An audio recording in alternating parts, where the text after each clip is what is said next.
Welcome to Lawyer Boss Life. Welcome back to Lawyer Boss Life. I'm Alay, law firm growth expert and the founder of Law Firm Success Group.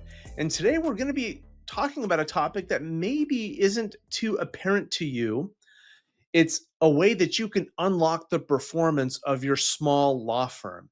And a lot of law firm owners, when we start working with them, they have some attorneys, they have some staff, but they're still a small law firm, less than 20 people. And they oftentimes overlook this really important aspect of being the owner of a firm. And we're going to talk about it today. And we're going to talk about why, if you have a firm with either employees or contractors, more than a couple, why this should be on your radar screen is something for you to focus on, because your efforts here can produce a huge performance boost across your entire team. So there's a tremendous opportunity for leverage. A little bit of work you do here results in a big payoff in terms of team performance. And this is the thing that a lot of law firm owners don't necessarily realize, because it's not staring them in the face.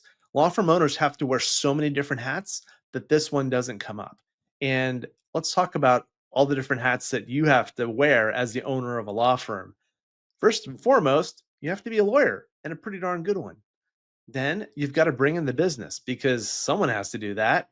And if the business is coming in online, you're still doing the consultations and getting those clients to sign the fee agreements. Then you have to do all of the other things that a business owner has to do: business licenses, payroll, insurance, all that other stuff. You have to understand the financial transactions by getting the information to your bookkeeper. You have to get your business taxes filed. You have to manage employees, and on and on and on and on and on. I'm not trying to stress you out. I'm just trying to let you know there are a lot of hats you have to wear. And so this one is one that may not be as obvious, because we associate it with a large law firm. Okay. But here's what it is: the tremendous impact that you can have as the owner of your firm on your team cannot be discounted. And you've heard of this with law firms that have a toxic culture, which have a high turnover. They'll say that the owner of the firm is a jerk, that the owner of the firm runs people out of the firm, that they don't show any appreciation, that they're negative all the time, that they're verbally abusive, and on and on and on.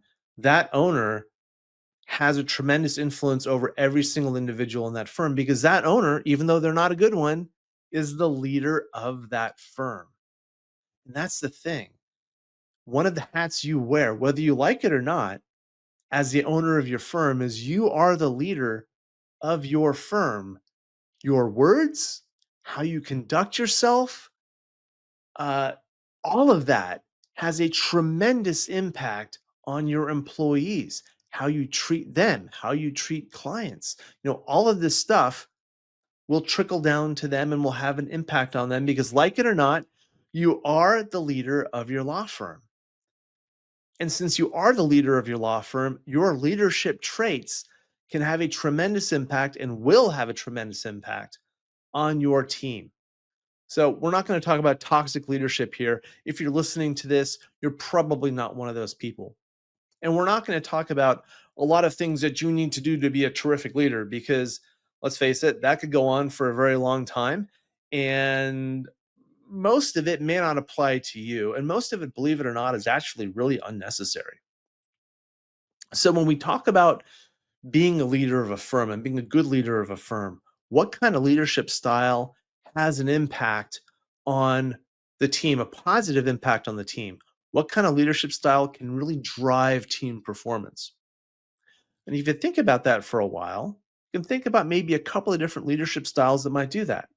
One is like the rah leader, where they are tremendous at motivating their team. And you can just imagine that someone who is like that, who just exudes positive energy, can really get others pumped up when those people are feeling stressed, when they're feeling down, when they're feeling overwhelmed.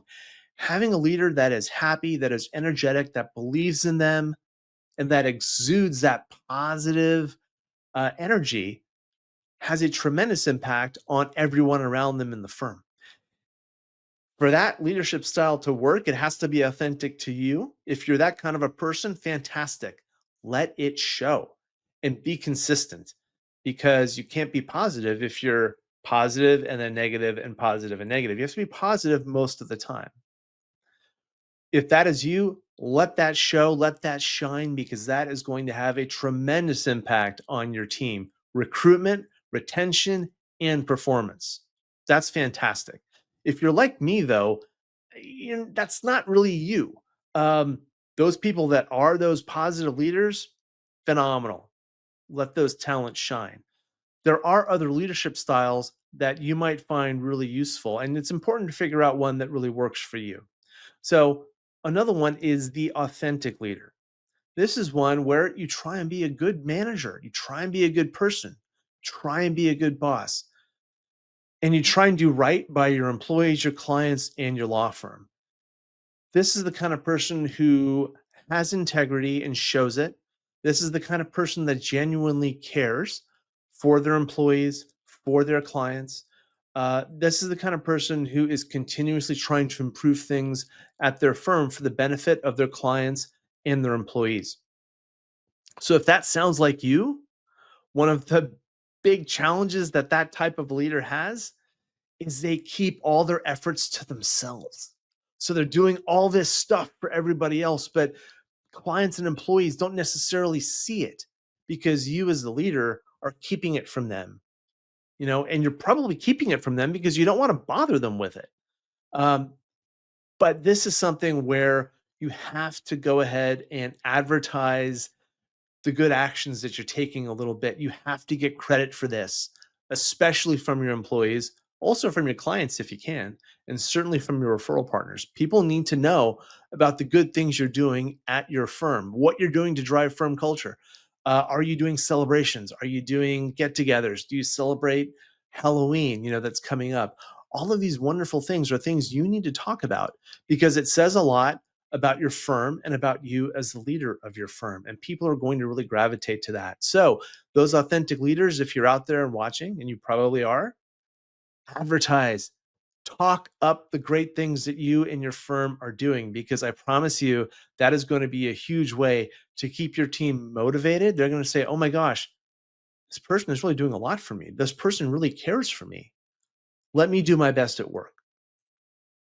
And that's where it has a really, really strong lever on team performance.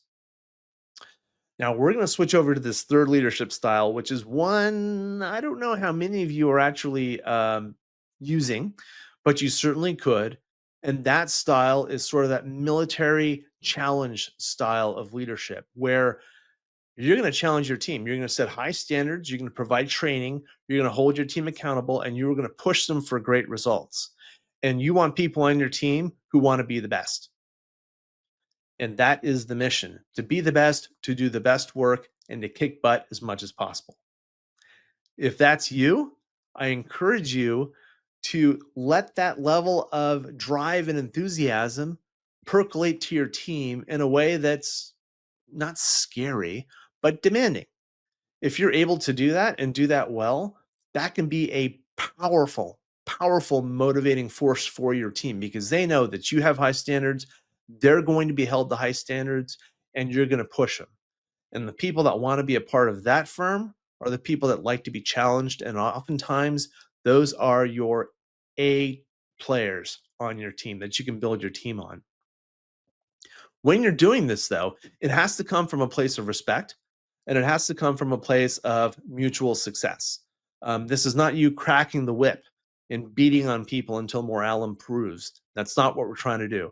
What we're trying to do is bring in the best, equip them, train them, and get them out there working with your clients, working with each other to deliver an amazing client result. That's what we want. And that's the team that you're trying to build.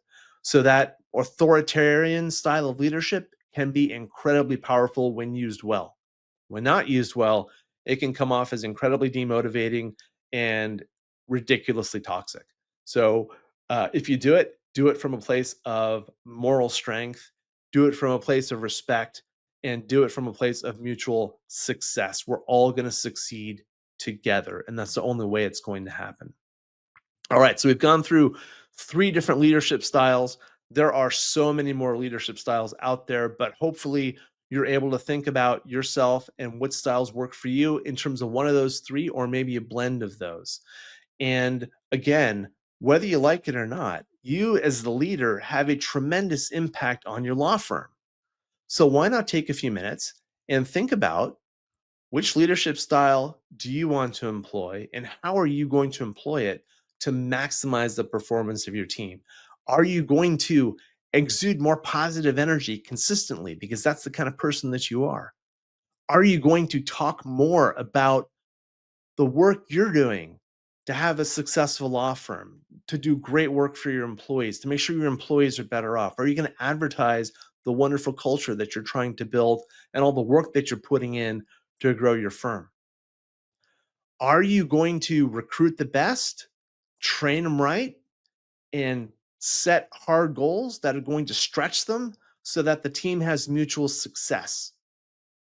Please don't try to do all 3 of those types, but pick one to start, go for it, and watch your team performance take off. Because if you want to build a firm where you're able to take time off that provides you the income you want and the lifestyle you want, you need to have a strong team in place. You're only going to go as far, and your firm is only going to go as far as your team. And your team's motivations, your team's interest in performing to the very best of their abilities is something that cannot be underestimated because it is a powerful lever on team performance. So if you want to hear more and talk more about team performance, I'd love to have a chat. Leave a comment below, like and subscribe and share. You know how to do all those great things. But visit us at Law Firm Success Group and book in for a call with me. We'll go over your practice and discuss leadership in further detail. Thanks again for listening.